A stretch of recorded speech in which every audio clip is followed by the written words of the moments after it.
दाजु हजुर एकछिन यहाँ आएर बस्नुहोस् त। यहाँ के भन्नुहोस् त।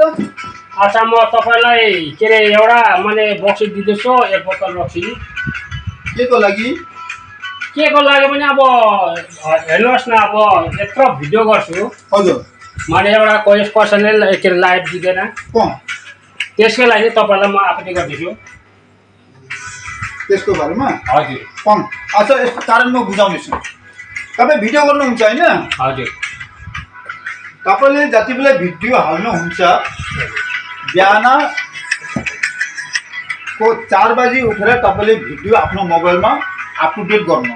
हजुर बुझ्नुभयो? हजुर त्यस बेला के हुन्छ, कुनै पनि आफ्नो तपाईँहरूको साथीहरूले 4 बजी उठेर पहिला आफ्नो गुरुलाई कोट्टाउनु भन्दा पहिला मोबाइललाई कोट्टाउँछ। हजुर हजुर त्यहाँबाट हेर्नु तपाईँको भिडियो यति भाइरल हुन्छ कि माने संसारमा गनी नसक्दो तपाईँको भाइरल हुन्छ।